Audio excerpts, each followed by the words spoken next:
One is the basic fundamental truths, right? And then there is something called the building over the truths, right? So if you both should be both should be done simultaneously. So you need to have the basic truths. Say for example, salvation is a basic truth, right? You have to be saved.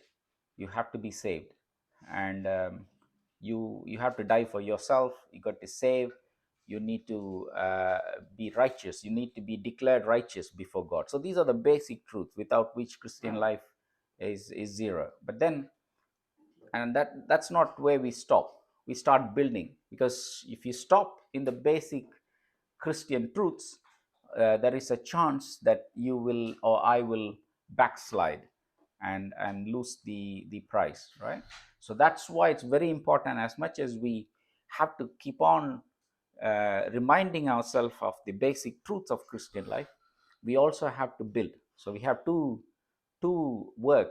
jobs as Christians. So one is to make sure our foundation, our basic truths are reminded, and basic truths are strong, and also we start building or running. So Paul calls it run the race. See, Jesus says build it, and Paul sometimes says build it. Okay, so building, running, walking, all these, Bible describes this process in multiple ways. So in other words, you not only have to start the race well, you have to start in the track. You can't just go and start somewhere out of the track. You have to start the track, which is what we saw last week, but then we have to run too. Okay, so in if you follow this if you follow these themes in this place, when we speak of both. We speak of foundational truths, as well as we speak of the buildings and the workings of Christian life as well. Okay, so that's a good balance to have. So today we're going to see one of those uh, areas where we need to build. So we build, like for example, not getting angry, right? And working on it is a building, right? And we spoke about not getting hurt is a building, right? We keep building, therefore we run the race successfully. Okay, so today we're going to see something. So before that, okay, anyway, we'll start in Matthew 6. See, Matthew 6:24.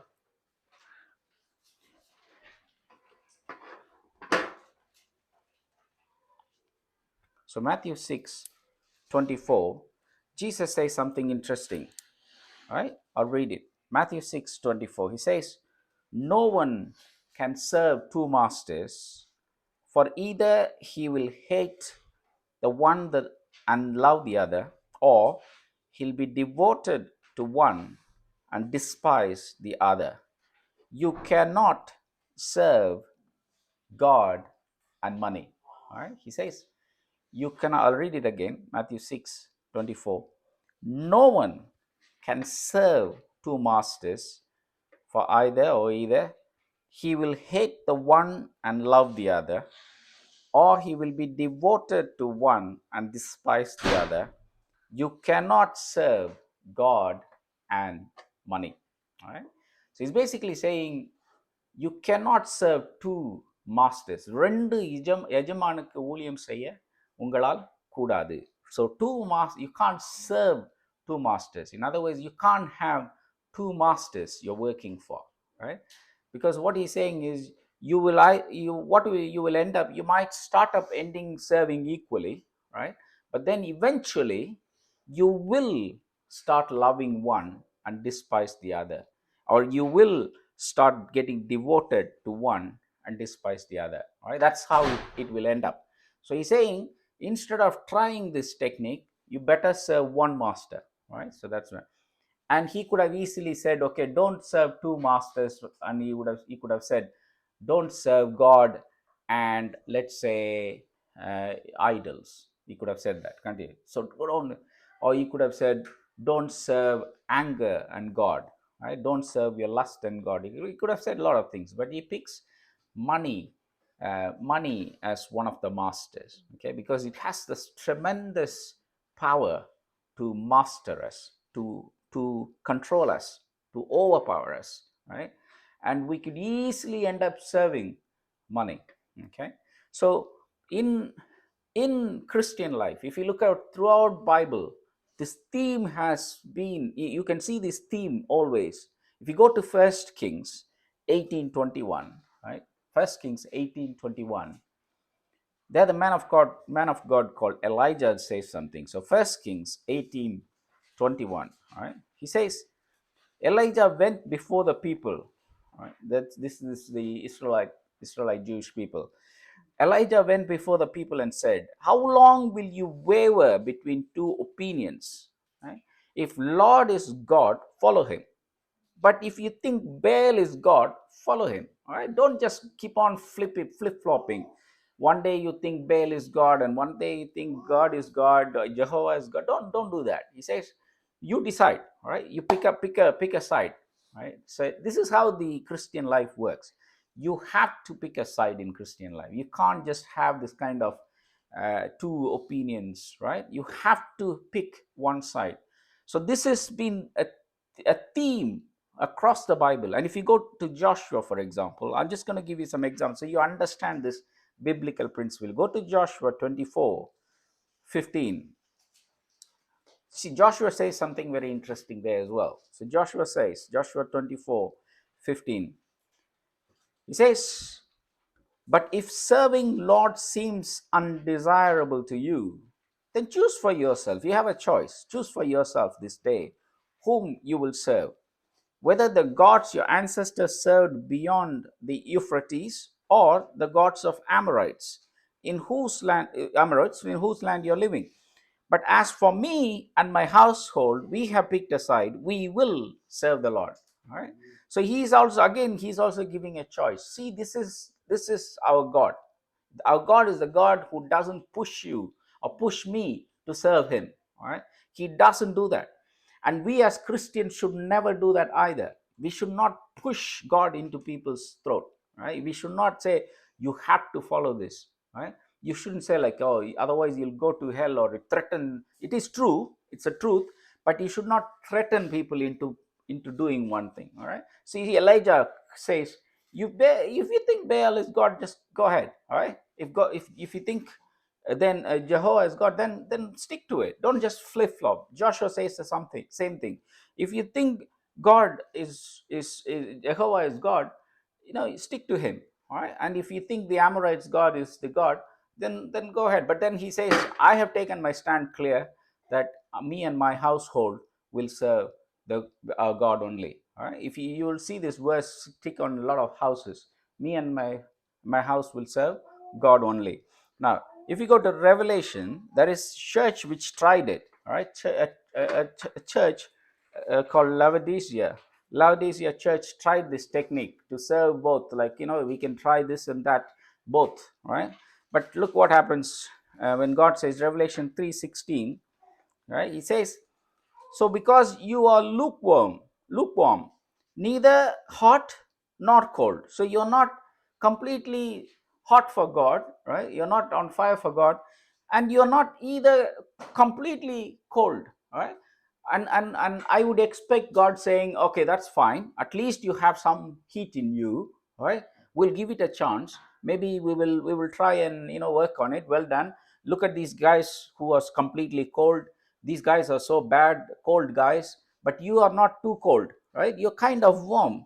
That should be something appreciated, isn't it? I mean, if you think about it, that's what we tell our children, isn't it? You're not that bad, you're slightly okay, right? You're not. We also compare ourselves like that, isn't it? They are so bad, I'm not that bad, I go to church. So at least some appreciation should have been given to this church. But look what God says. He says, neither hot nor cold. I am about to spit you out of my mouth. So I'm saying, you are in my mouth. You are in me now. I'm going to spit you out because you are wicked. You're not either, you're not hot, you're not cold. You're kind of in the middle. So God kind of hates this middle ground, right? He doesn't when it comes to theological extremes, you need to take the middle ground. You can't go to extremes, right? But when it comes to the truth, when it comes to following God, there is no two way. There's no halfway. There's no middle way. You have to take a side. You have to take a side.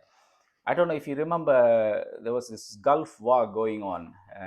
This is, I think, most of the children wouldn't have been alive. The Kuwait, yeah, 90s, yeah, when Iraq occupied Kuwait, the Allied troops, they headed by US, went in and fought back and claimed Kuwait, right? So on that time, the world was divided into two, right? There's a group of countries supporting US, and then there's this group of countries supporting the Iranian Iraqi regime.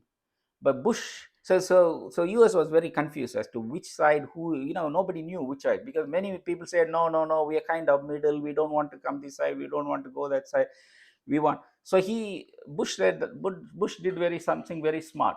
You know what he said? Remember, it's a very famous statement. He said, look, I don't want to ask you which side you're on. All right, I don't want to ask you now I can't be doing this, there's so many countries. So he said, if you're not with us, you're against us. Simple. All right, solve the problem. If you're not with us, don't tell me you're middle, you're against us, we'll come against you. All right.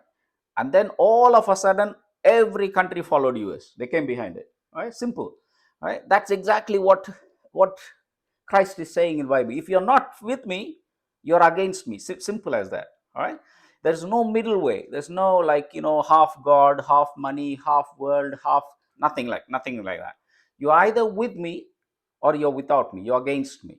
That is exactly what he's trying to do. When it comes to a lot of things, we understand this, don't we? When it comes to IPL, we understand this very good. All right, you don't say, I support Chennai Super Kings, I also support little bit of, when you go die hard, you go one team all the way. All right, but why? Because you're interested in this Chennai Super, maybe brother, maybe in Bangalore, RCB, yes. Brother is RCB, the rest of it, I think CSK. Now, uh, when it comes to crunch matches, right? We are like CSK all the way.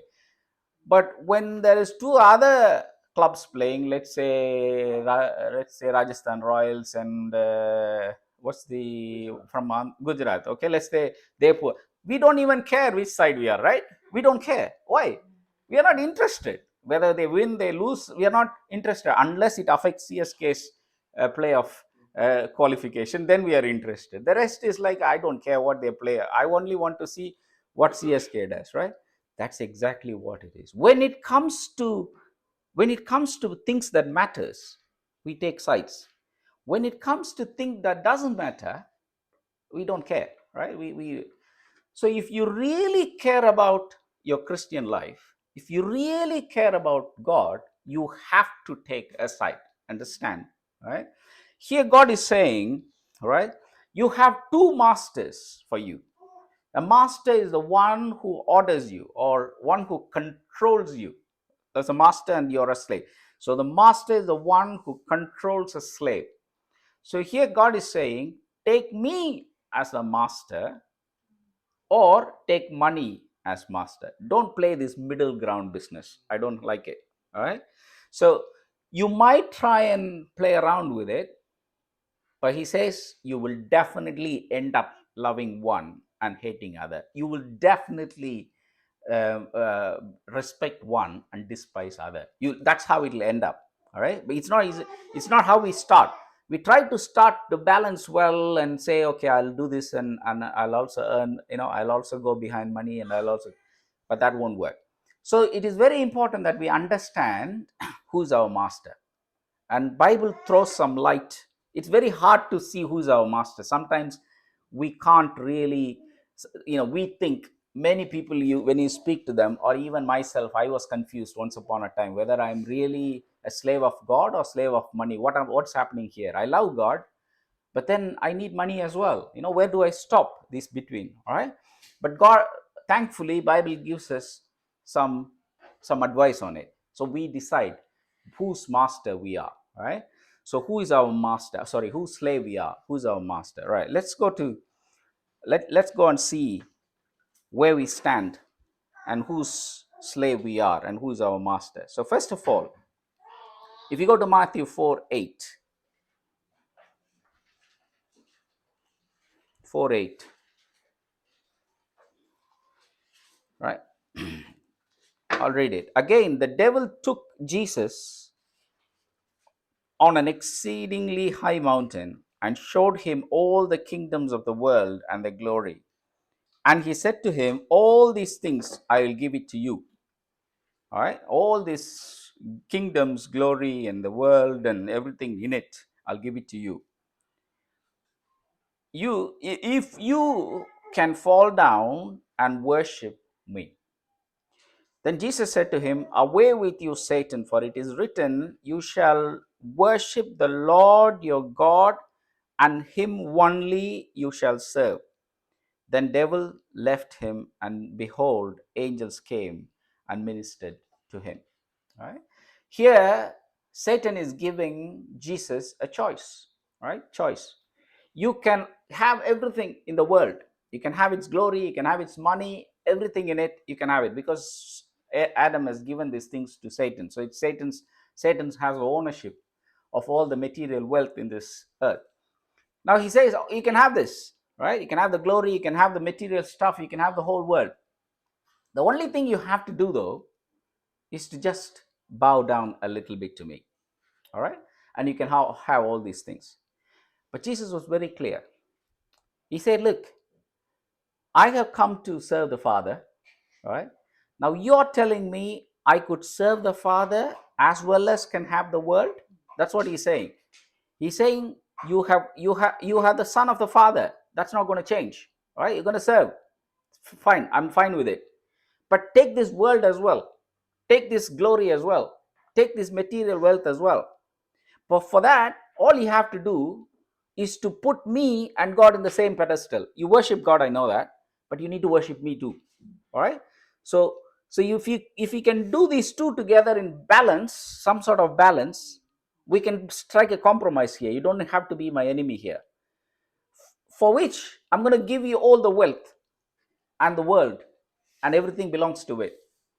It looks like a good deal, right? It looks like a good deal. I could do this too. But Jesus was very clear. He's so clear. He says, away with you, Satan, for it is written, you shall worship the Lord your God, and him and shall serve. You underline that word, serve him only, which means he is your only master. Once you see a word serve, then you should automatically think there is a master, because you only serve a master, right? So he says, he's suggesting you could have these two masters, but Jesus says, forget about it. You only can have one master. Actually, this word is taken from Deuteronomy, where it speaks about idolatry, right? The original word was spoken where God says you cannot have idols. You can serve God only. Okay, so here, material wealth and the worldly wealth, Jesus says you cannot serve two masters here. Again, the same thing. Yeah. So Satan will come to us and play this technique. He'll say, look, yes, fine, you go to church, that's good. All right. You want to go to a fasting prayer meeting, fine. You want to have two Sunday services, brilliant, that's fine, I'm happy with that. As long as you can also serve me, I'm happy with it. All right. We should not fall into this trap. See, we don't fall into the trap of going all out behind money and completely ignore God. We're not in that category. All right. And Satan knows this. Satan knows this. If Satan sees someone who is completely after money and serve money alone and not leave God completely, he won't even come near him, because he knows he got him already on the net. The people, yes, ma. Is it more dangerous to be in the middle ground or to be completely against? In the middle ground. That's why he says, if you look at that, if you look at the Bible, it's Sagana's question is, what is most dangerous? What is more dangerous? Is it to be on one side, the bad side, or it's in the middle ground? All right. See, in the middle ground is more dangerous. Why? Because you don't know which side you are in. You think you will on the right side, but then you will find out you were on the wrong side all along. All right. So this striking this middle ground is the most dangerous place to be. Okay, because you won't be warm, you won't be cold, you won't. So that's exactly what happened to the church of Laodicea. They thought, okay, they were fine. If you go to, give me the Bible, give me my Bible. Thanks, brother. So let's go to the Revelation chapter 3.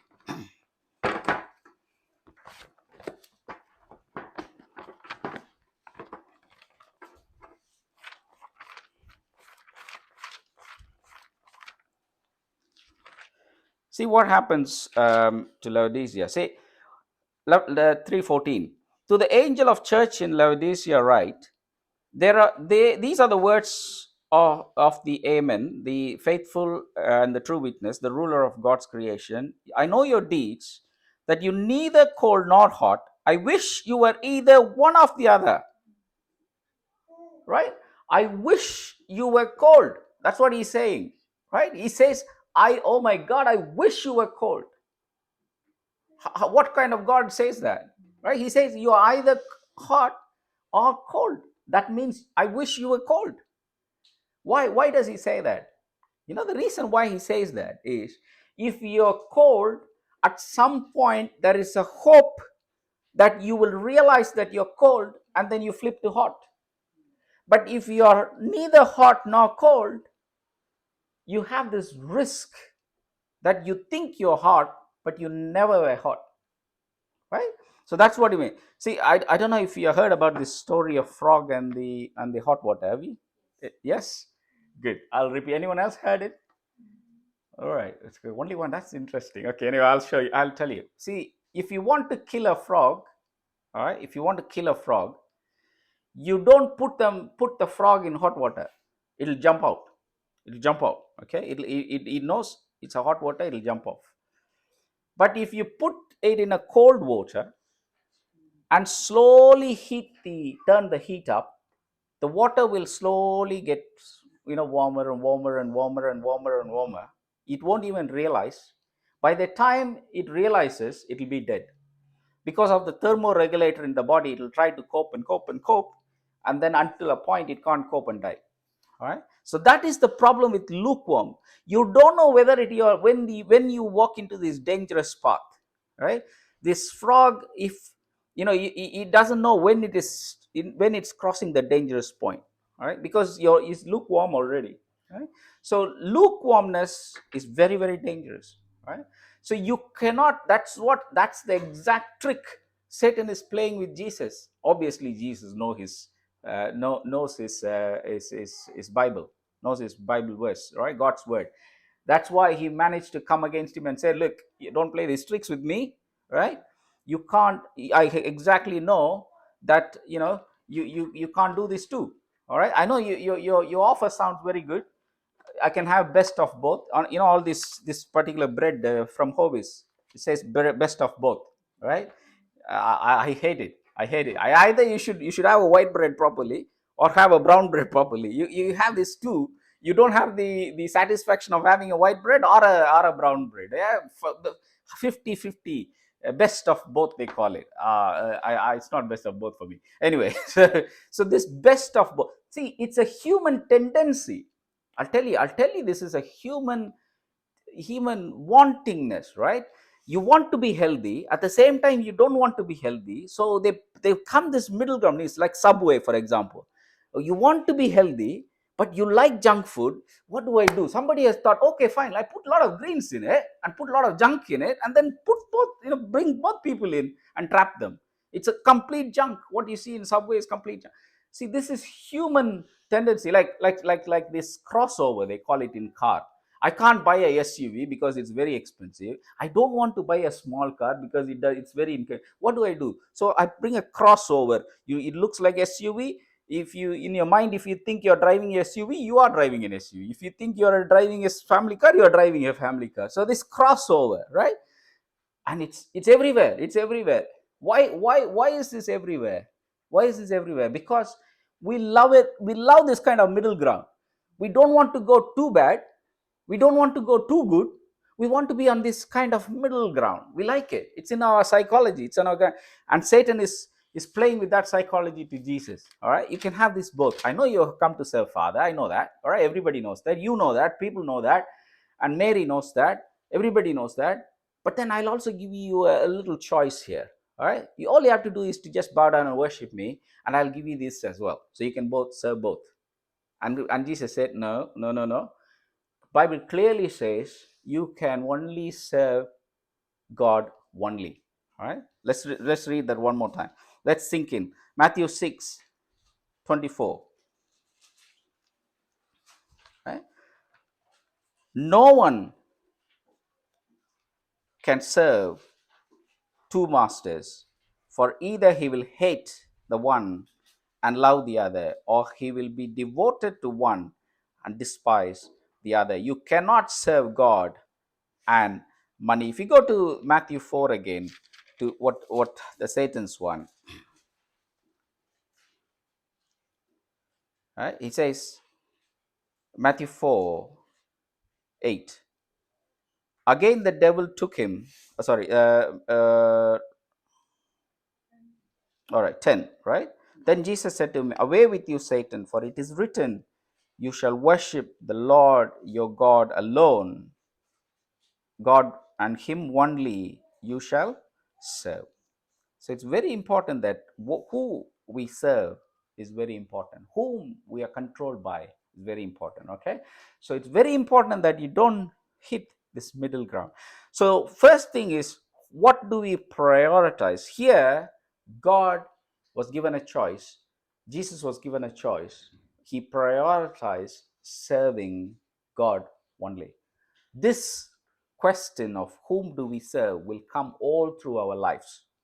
We have to take a stand and say, I will not serve, I will not be mastered, I will not be controlled by money.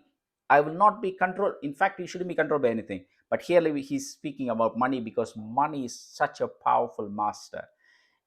If you look, money can make people work 24/7, 7 days a week. Tell me any other master who can do that. Tell me one other factor that can let people work 24/7 and 7 days a week. This is the money is the most strongest master. All right. I have seen a guy who wake up 3 o'clock in the morning in India. He puts those newspapers. He puts this the milk early in the morning. Then he goes to work. Then he comes back and then he goes to sell tea in the evening and until midnight. 3 4 hours he sleeps and then he gets up again. You ask him, why do you do it? Because I need money. I need money, money, money, money. I need to be a big business magnate soon. You ask all this, it controls you like a god, like a master. Do not get mastered. If money is your slave, that's okay. If you are the master of money, that is not a problem. That's not a problem. In that case, you won't worship it. You won't bow down to it. You won't dedicate your entire life to it. Right? Money, we need money. We need money, right? But money should not control us. Money should not control us. It should not dictate what we do in our weekdays and weekends and nights. There's nothing wrong in going and doing a shift or going and doing work. There's nothing wrong in it. But as long as you have control over the love of money, Bible says, Paul says, love of money is the root of all evil, not just evil, all evil, he says. Many people, he says, have pierced themselves because of this. In Timothy, he is writing it. Go and find out at home. I think it's in 2 Timothy. He says, love of money is the root of all evil. Many பலர் பட்டயத்தால அந்த பட்டயத்தால தங்களையே குத்தி கொண்டார்கள். Means they have pierced themselves with that. So be very careful what we prioritize in life. If we go to Matthew 6:19 and 21.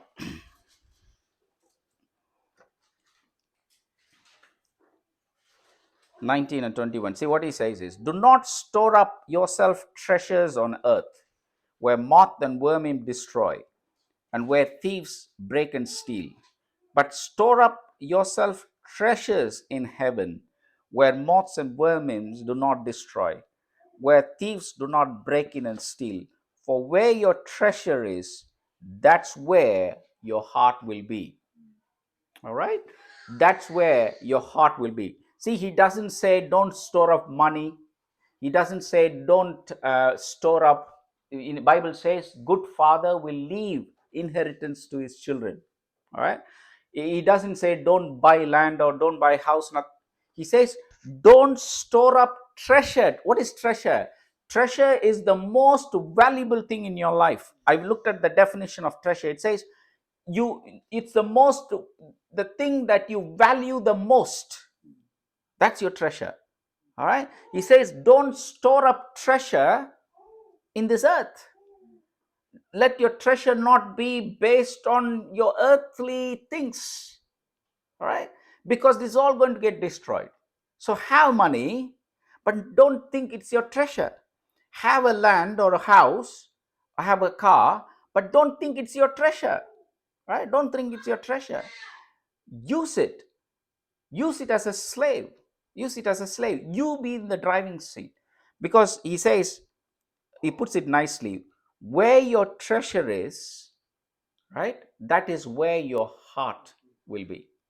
That is what you'll be thinking all the time. That is where your heart means. That is what will drive you forward in life. Right? What is driving us?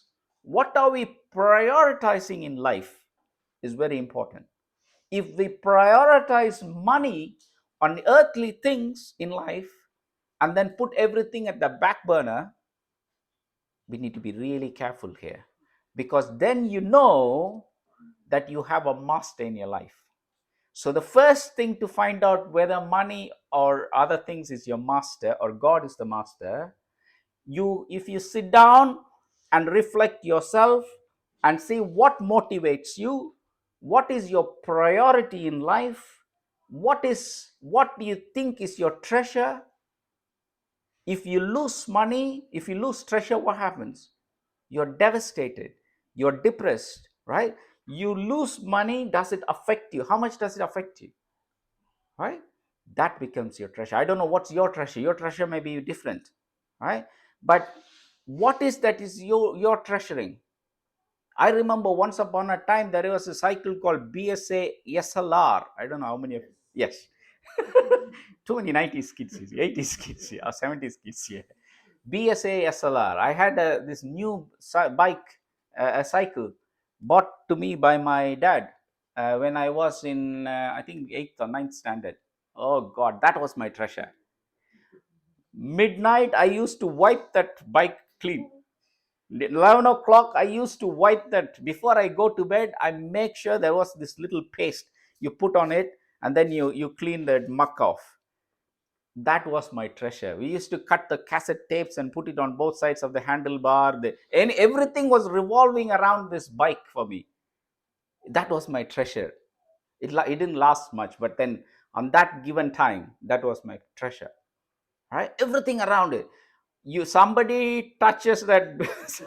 I tell you, somebody touched the cycle, they would see my wrath on that day. Right? That is how I treasured that bike. Okay, I don't know what is your treasure. That's what I'm saying. I'm just making a point. Treasure doesn't have to be money. Doesn't He says anything that's worldly. All right, that's what Satan offered. Everything in the world, I'll give it to you. All right, all you have to do is to compromise a little bit. Worship me and worship God. Right? So this is very important, my brothers and sisters. What do we prioritize in life? Earning money is not a bad thing. Don't get me wrong. All right, some people go to the other extreme. Earning money is not never. God never said that. There were rich people who were following Jesus Christ. The ladies from the Herod's palace was following Jesus Christ. He didn't push them away. All right, people who had money followed him. He didn't push them away. But if he saw, if there was one young rich ruler we spoke about last Sunday, young rich ruler, when he came, God said, it is impossible for camel to go through the ice needle. Remember that young rich ruler? For him, money was the master. Money was the master. For Zacchaeus, money, he was earning money, but then when he saw Jesus, Jesus became his master, money became his slave. You see, so it's very important to understand what do we prioritize in life. Okay, sit down, reflect yourself and say, what is that I live for? Where is my heart all the time? When I lie down, what do I think about? Right? When some places, if you go, all they speak about is this real estate, especially in India nowadays. Real estate, anywhere you go, it's about 40 60 land, one ground land, everything, right? Whether I should invest here, whether I should invest there, whether this area will develop, that area will develop. There's nothing wrong in buying a plot of land, but is there where your heart is? That is the question we need to ask ourselves. Is there where your heart is? For some people, having a own house is the idol, is that's what they live for, right? That's not what we live for, right? Our priorities are different. Jesus' priority was different. He said, Satan, I know you offer all these things. I know I can try and balance God and you, or worldly things, but I choose not to, because I know my Bible. He says clearly, Bible says you have to serve only one master. I can't have two masters in life. All right. So where your heart is, what do you prioritize is the first thing. If you can truthfully answer that, then you know who is your master. Secondly, Jimmy, this is gone now. Where is it? Sorry, I'm using a different pad today. Where's the document?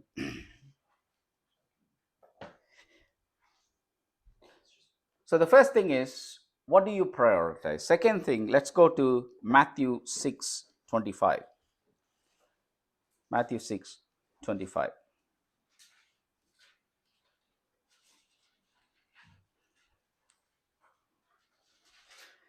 He says, therefore I tell you, do not be anxious about your life. What will you eat? What will you drink? Nor about your body. What will you put on? Is not life more than food? Is body more important than clothing? Look at the birds of the air. They neither sow nor reap nor gather into barns, and yet your heavenly Father feeds them. Are you not more valuable than they? Which of you, by being anxious, can add a single hour to his span of life? And why are you anxious about clothing? Why are you anxious? Consider lily of the field, how they grow. They neither toil nor spin. Yet I tell you, even Solomon in all his glory was not arrayed like one of these. But if God so clothes the grasses of the field, which today is alive and tomorrow is thrown into the oven, will he not much more clothe you? Or you of little faith? Therefore, do not be anxious, saying, what shall we eat? What shall we drink? What shall we wear? For the Gentiles keep on seeking. That is the true meaning of this. Keep on seeking all these things. And your heavenly Father knows that you need them all.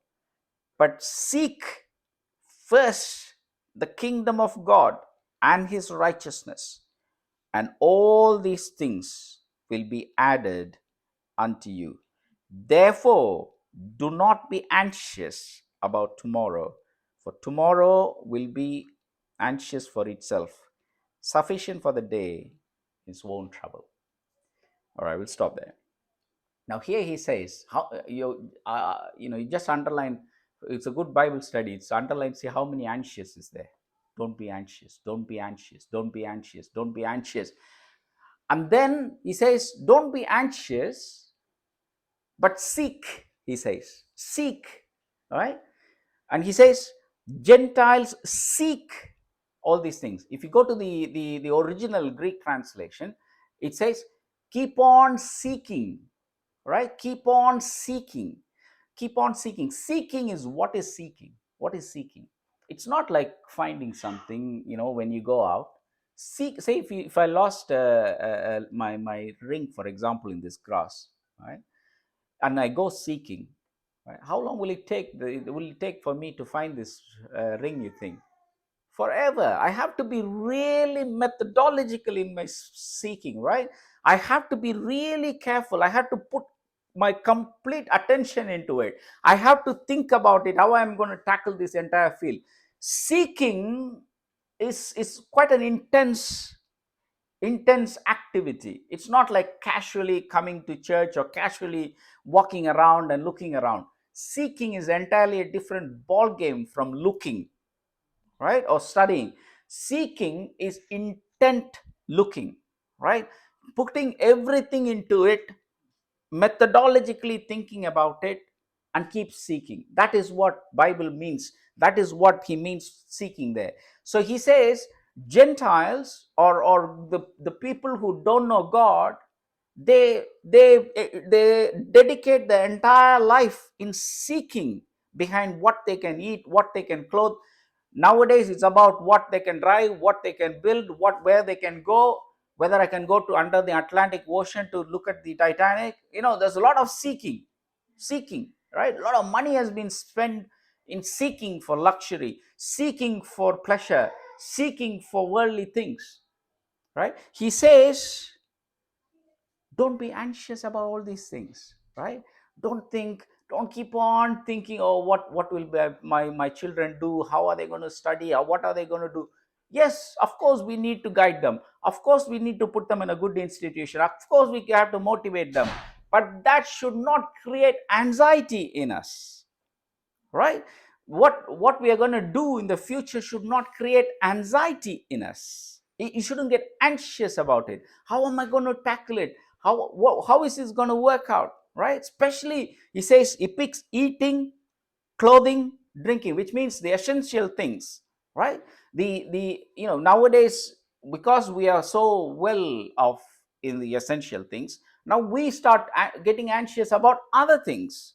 How am I going to buy this? How am I going to build this? How am I going to get this and that? When it's a pattern, isn't it? When somebody comes to UK, the pattern is, will my visa last until that 4 years? That becomes our anxiety. Once that goes through, how about the permanent resident? Will they change anything? The law, that is gone. You get the passport, right? Then the other anxieties come in. The anxieties of, oh, now I have to settle down somewhere. We have to look for the school now. Which school is better? Which 11 plus is better? Which coaching center? Anxieties of life. Anxieties of life, right? There's nothing wrong in planning, but seeking is wrong. Seeking after the worldly things is wrong. That's what he's saying, right? Anyanigal nadi tedugrara. Anyanigal means who? The one who was foolish. They look for these things. They seek for these things. Not look for these things. Seek for these things. But he offers something else in contrast in Matthew 7:7. Jesus says, Matthew 7:7, he says, if you go to Matthew 7 and verse 7, he says, ask. He says in English, it says ask. You go to Greek, right? It says keep on asking. Keep on asking. All right. If you have doubt, go to NASB. It has a little note in between. Keep on asking, it says. And then I'll give you. Keep on seeking and you will find. Keep on knocking. It will be open to you. For everyone who keeps on asking receives. The one who keeps on seeking finds. The one who keeps on knocking, for him it will be open. Or what person is there among you who, when the son asks the loaf, will give him a stone? If he asks, keep on asking, he will give a fish. Keep on asking, give him snake. So if you, despite being evil, know the good gifts for your children, how much more will your Father who is in heaven give you good things to those who keep on asking? Right? So our seeking, our asking, our knocking should be heavenward. That is when you know who our master is, right? You want to know who your master is. First of all, you decide who you prioritize in life. Whether you prioritize your work, you prioritize your money, then you know who a master is. Second is, if what do you spend most of your time seeking? Right, seeking is an active verb, right? What are you seeking in life? Some people seek education, right? There is bachelor degree, then there is master, then there is postgraduate, then there is PhD, then there is postdoctoral studies, then there is double postdoctoral studies. People keep seeking, right? Seeking, keep on seeking. Now he is saying the Gentiles keep on seeking for the worldly things, right? That's what he's saying. They keep on asking for the worldly things, they keep on knocking for the worldly things. But Jesus says, if God is your master, then we will keep on seeking what? Heavenly things. We'll keep on asking heavenly blessings. We will keep on knocking the heavens until we get what we want, right? And he says, ye evil father, when your son keep on asking, you know how to give good deeds. When you evil father, you know when your daughter keeps on knocking, no, you know how to give good gifts. But I'm a heavenly father. Do I not know what is right for my son and daughter? He says, I'll definitely give what is right. Not everything. Not everything. Okay. He says, what is good? Read that very carefully. The Father in heaven give good things. We might think it's good for us, but he may not think it's good for us. So whatever is good for us, he will definitely give if we keep on asking for heavenly things. Right? So it depends on what we seeking. What are we planning methodologically for the next 10 years? What's your in the government, in the government terms, they call it 5-year plan, right? In NHS they do it, the 5-year forward plan, which means they plan it for 5 years how the NHS should be, right? And then they keep working for it, then they keep seeking solutions towards it. And then there is, the governments do that all the time, 5-year forward plan, right? They call it. So that's how they plan it. And we all have little plans for our lives as well. How is my life going to be in the next 20 years? How is my life going to be in the next 20, 40 years? We also have these plans in our head. So what is our plan, and what are we seeking to get to there, right? That is very important. So if we are persistent in something, what are you persistent about? That will determine, that will tell you who is your master, right? What are we methodologically seeking? What do we have plans? What are our plans in life for the next 10 years? If you sit down and answer this honestly to yourself, if you answer that honestly to your own self, then you know who your master is. Don't cheat yourself. If somebody asks, it's okay to cheat, but you can't cheat yourself. If you cheat yourself, then it's not, to cheating others also is not bad. It's bad, sorry, it's bad. So don't cheat anyone. But if you cheat yourself, that is much more worse. All right, don't cheat yourself. Sit down, think about it. What am I seeking? What am I knocking? What am I persistent about? Right? So God says, if your master is God, then you will keep on seeking heavenly things. You will keep on knocking heavenly doors. You will keep on asking heavenly things.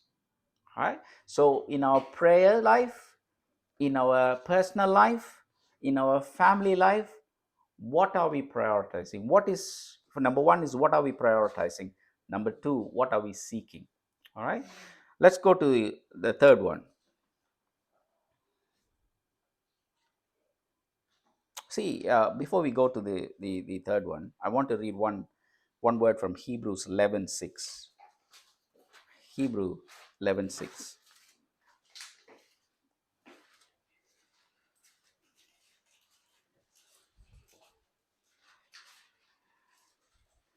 But without faith, it is impossible to please God.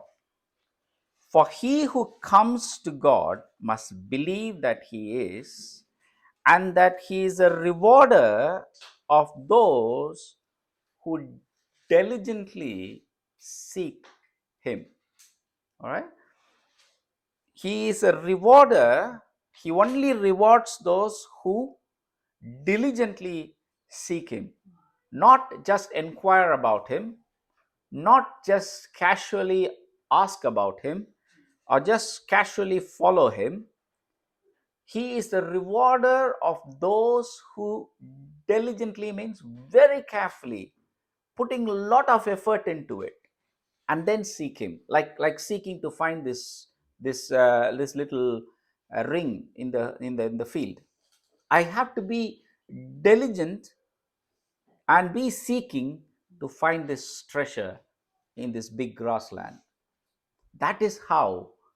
So, so you may have questioned, why didn't God reward me? I have been following God for such a long time. I am going to church, I read Bible, I pray, I fast.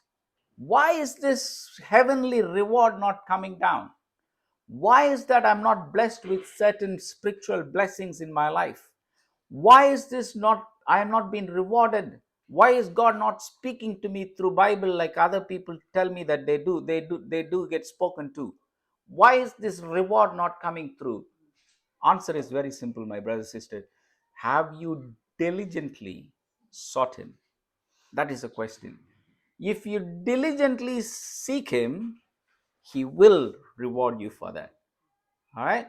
But if you only seek him, or if you only just casually seek him, or if you casually, hang around with him, then you won't be rewarded according to this biblical verse, right? So how far do you go to seek him? What is your limit? What is your limit? Right? You can neither be hot, I mean, you have to be either hot or cold. You can't have this middle ground and say, well, I kind of seek him a little bit, and then I'll also seek money. I'll kind of go after him, and then I will also go after my job. You know, you can't seek these two. Right? One has to take priority. One has to be your master. The other has to be a slave. You can't have two masters. You can't do this. You have to have one master. If your master is God, and if your master is the kingdom of heaven, then one of the things you will do is you will diligently seek him. And if we do that, then he will reward us. So if he is not rewarding us with spiritual blessings, so the question we need to ask ourselves is, who is our master? Who's our master? Is it the worldly things or God himself? All right. So first of all, what do we prioritize in life? Second, whom do we seek diligently? Right. Third thing, Luke 12:16.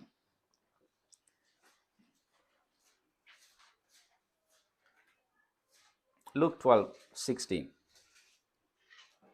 And he told a parable saying, a land of a rich man was very productive. And he began to thinking to himself, saying, what shall I do, since I have no place to store my crops? And he said, this is what I'll do. I'll tear down my barns and build larger ones. I will store all my grains and my goods there. Until then, there's no problem. Stop there. Let's look at that first. Yeah. And at a given time, right? A land of a man produced more crops. That's it. All right. He basically sowed the seeds. Probably that year the rain was better. Maybe the climatic condition was such that the land gave more crops than usual. Let's say he only gets 1 ton of rice, and now he got 5 ton of rice. All right, his income went up 3 times. Let's say. All right, now what can he do?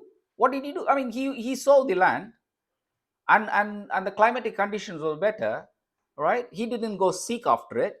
He didn't go spend 24/7 on it. Maybe, it says the land gave much. What can he do? God gave much.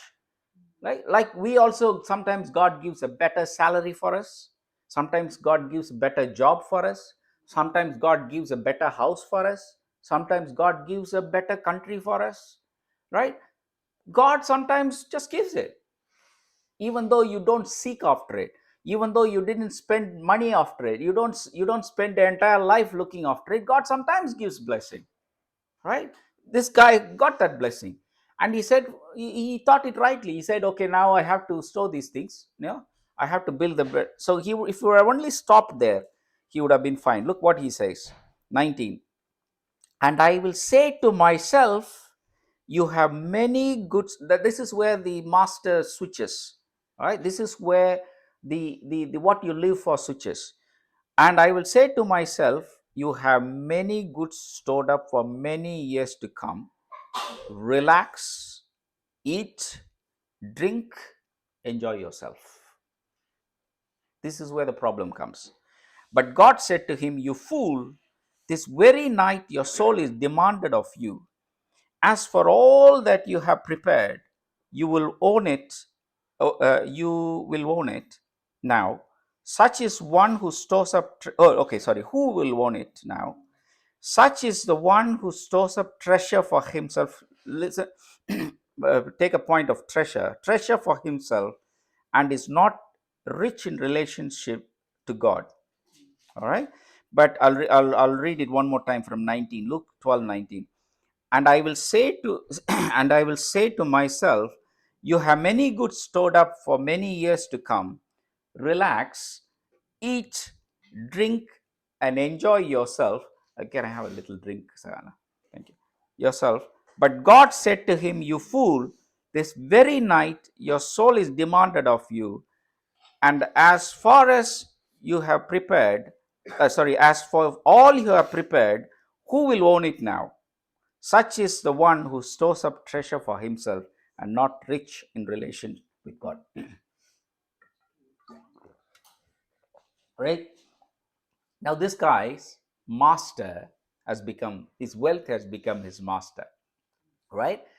See, this is one of the problems we will have as a Christian. I've seen it myself. When God enlarges our territory, when God enlarges our job, when God enlarges our money, income, when God enlarges our property, when our property value goes up, there is a real risk that our master also changes. Right? That is exactly what happened to this guy. Right?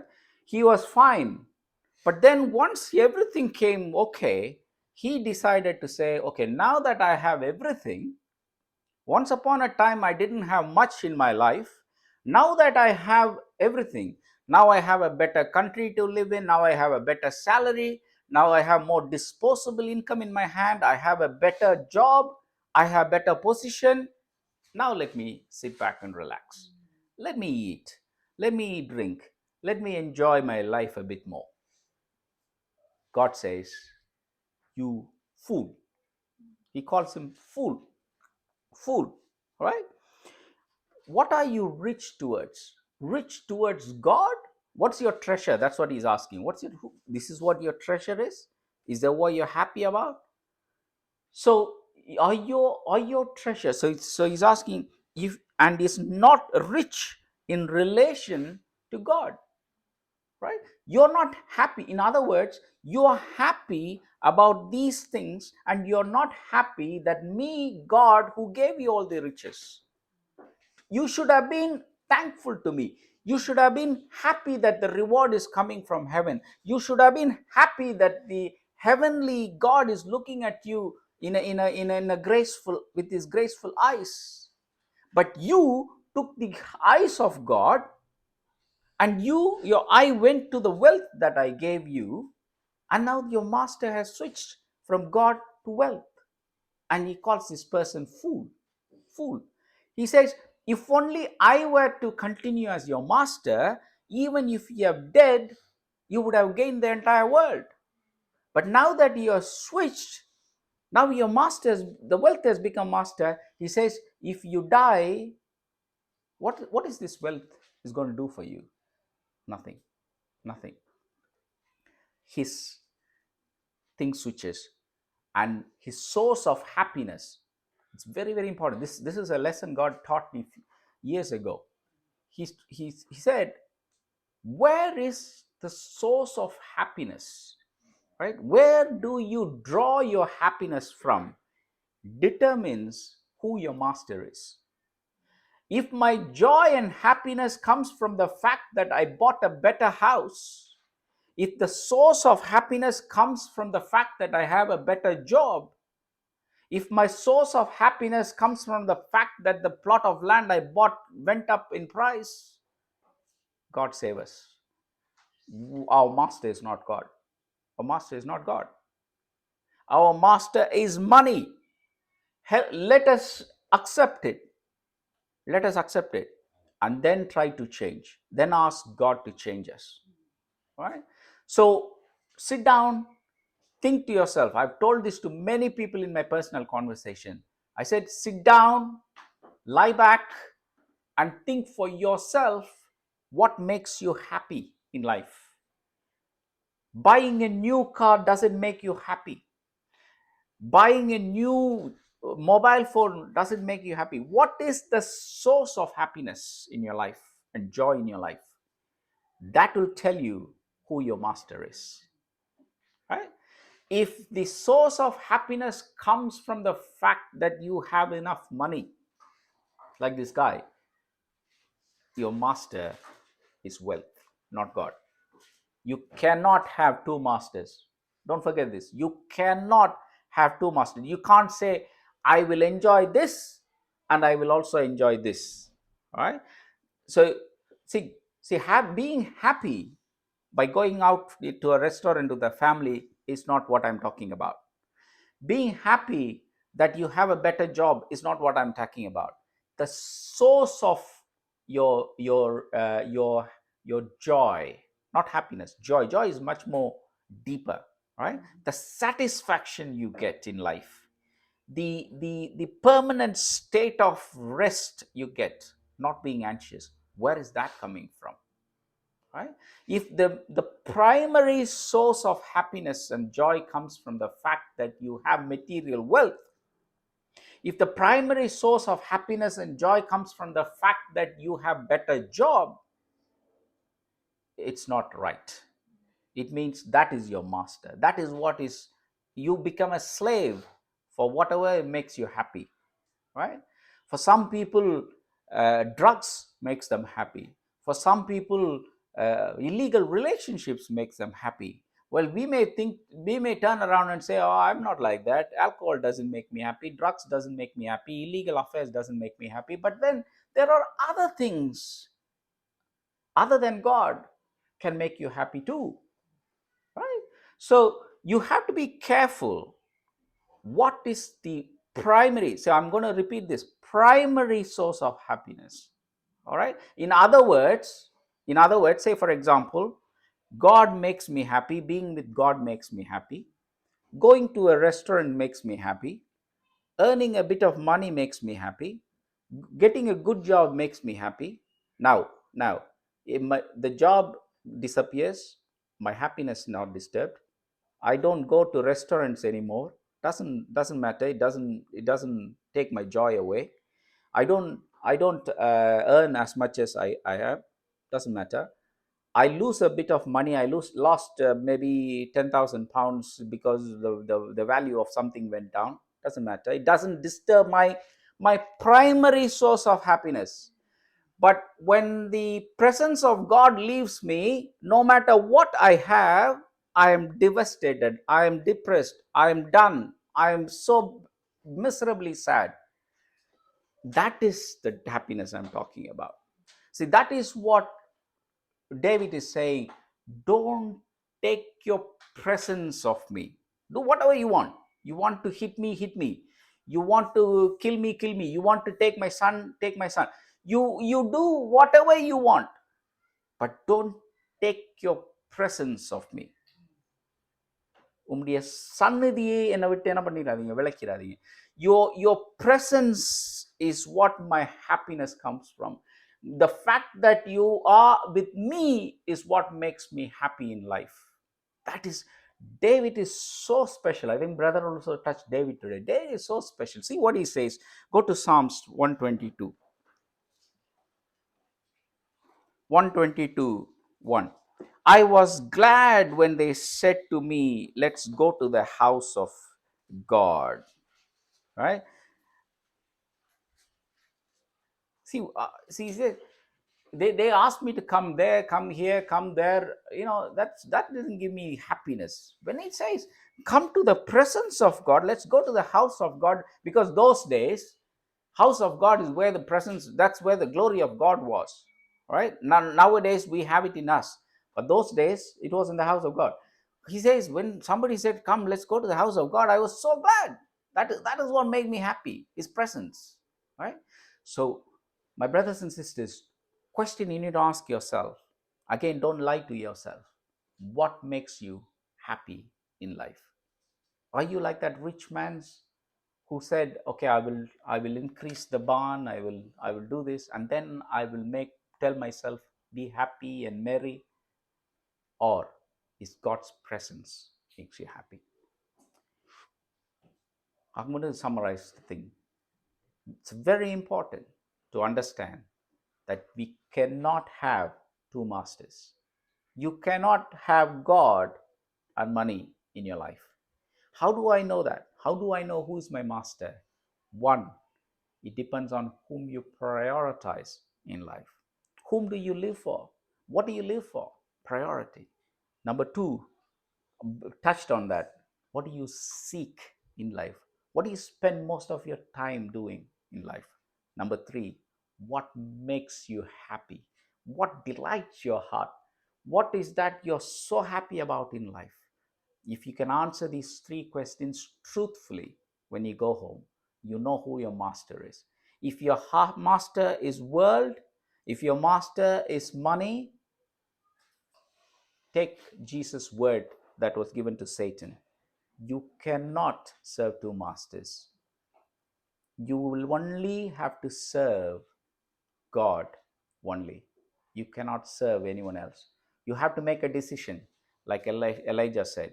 You have to take a decision, like Joshua said, either God or Baal, either God or money. You can't serve two. You can have hundreds of slaves in your life. You can have hundreds of slaves where you can be a master of, but you can't have two masters. You can have only one master. You need to make a decision of who your master is. May God bless us in coming days. May He open our eyes to it. Let's close our eyes and then pray and finish. Loving Father, Lord, thank you for your words. Thank you that you are teaching us these truths to build our Christian life in a better way. Lord, the truths you teach us, when you open our eyes to these truths, I pray that you will also give us the grace to obey to these truths. Lord, help us to understand what our priorities in life is. Help us not to be like those foolish people who prioritize earthly things. Lord, help us to understand what are we seeking in life? What are we knocking onto? What are we asking for?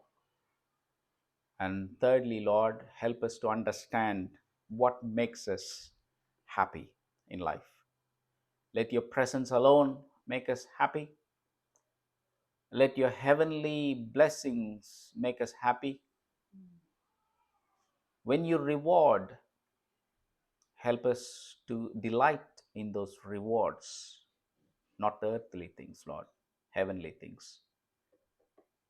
Lord, coming days, when you show us what we live for, if we have earthly things as master, if we have money as master, I pray that you will help us to refocus on you once again and help us to seek you and seek you alone, because you are the rewarder of the one who seek you diligently. Help us to do in coming days. In Jesus' name we pray. Amen.